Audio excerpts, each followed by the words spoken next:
नमस्कार दोस्तों आज हम बात करेंगे अपने उन सब फीमेल पेशेंट्स के लिए जो लाइफ में अपनी प्रेगनेंसी में से गुजरते हैं और क्योंकि उस सेंसिटिव टाइम के अंदर उनकी बॉडी में उनकी साइकोलॉजी में बहुत सारी चेंजेस आ रही होती हैं। उसी टाइम पे आंखों में भी उनके कुछ चेंजेस आते हैं जिसके लिए वो बहुत बार फिक्रमंद हो जाती हैं। तो मैं आंखों में जो भी प्रेगनेंसी में आपके चेंजेस आते हैं तो उसके बारे में आज आपसे थोड़ी जानकारी शेयर करूंगा। दोस्तों, जब प्रेगनेंसी होती है तो एक नवजात को जन्म देने के लिए एक माँ के शरीर में बहुत सारी हार्मोनल चेंजेस आती हैं, उनके शरीर में बहुत सारे बदलाव आते हैं।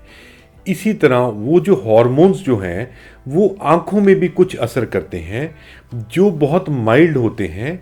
बट सबसे अच्छी बात ये है कि जब माँ अपनी एक डिलीवरी कर लेती है तो उसके बाद वो सारी चेंजेस 3 महीने के अंदर रिवर्स हो जाती हैं। तो ये कुदरत का एक बहुत अच्छा नियम है, कुदरत की एक माँ को ये एक बख्शीश है कि उसके दौरान जो भी वो दुख सहती हैं वो 3 महीने के बाद सबके सब ठीक हो जाते हैं। दोस्तों, तो इसमें आंखों पे क्या क्या असर पड़ते हैं प्रेगनेंसी में। सबसे पहला होता है जो सबसे कॉमन या सबसे परेशान करने वाली चीज़ है वो है ड्राइनेस। ड्राइनेस क्या है? आंख का सूखापन। उससे होगा क्या?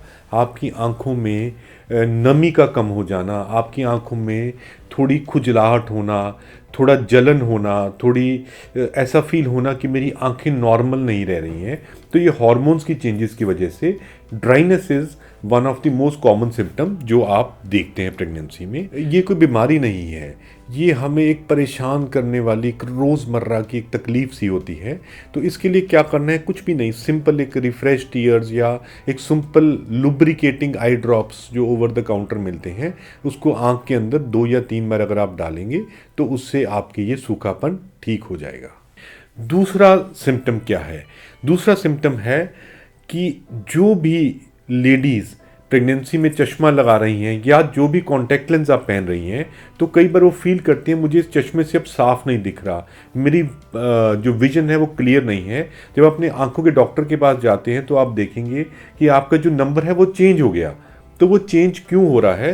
बिकॉज हार्मोन्स की वजह से जो आपका ब्लड फ्लो आंख में चेंज होता है उससे पुतली में थोड़ी सूजन आती है जिसको कॉर्नियल एडिमा बोलते हैं, जिससे आपकी आंखों की प्रिस्क्रिप्शन यानी आंखों के नंबर जो हैं चश्मे के वो टेम्परेरली प्रेगनेंसी में बदल सकते हैं। तो उसके लिए काइंडली आप घबराएं नहीं, और इसीलिए प्रेगनेंसी में आपको कोई भी चश्मा उतारने का ऑपरेशन नहीं करवाना चाहिए क्योंकि उस टाइम पे आपकी आंखों का नंबर स्टेबल नहीं रहता है और वो चेंज होगा और लेज़र की किरणों से आपकी प्रेगनेंसी पे भी असर पड़ सकता है। तो काइंडली अगर आप लेज़र ऑपरेशन का प्लान कर रहे हैं तो अपने प्रेगनेंसी के अंदर उसको प्लान ना करें। प्रेगनेंसी के 3 महीने के बाद जब आपकी हार्मोन्स नॉर्मल हो जाएं तब उसको आप प्लान कर सकते हैं। तीसरी चेंज क्या आती है? जब आपका ब्लड फ्लो यानी कि आपके रक्त में फ़र्क पड़ता है तो उससे आपके ब्लड प्रेशर बढ़ जाते हैं जिसको हम बोलते हैं प्रेगनेंसी इंड्यूस्ड हाइपरटेंशन। आपका प्रेगनेंसी में जो ब्लड प्रेशर होता है वो बढ़ने की वजह से आपकी आंख के पर्दे के ऊपर जो नाड़ियां जा रही हैं खून की उसमें भी बहाव बढ़ने से आंखों के पर्दे के ऊपर हाइपरटेंसिव रेटिनोपैथी यानी कि खून का बहाव बढ़ने से उसमें रिस्क ऑफ हैमरेजेस या उनकी नाड़ियों में खून का ज़्यादा बहाव बढ़ जाता है, जो अगेन अगर आप अपना ब्लड प्रेशर कंट्रोल करेंगे, जो नियमित तौर पे आपकी गायनेकोलॉजिस्ट आपको चेक करती है और आपको उसकी पर्याप्त दवाइयाँ दी जाती हैं, तो उसी से आपकी जो हाइपरटेंसिव रेटिनोपैथी है वो कंट्रोल हो जाएगी। उसके लिए आंख के विशेषज्ञ ने कोई नई चीज़ नहीं करनी है।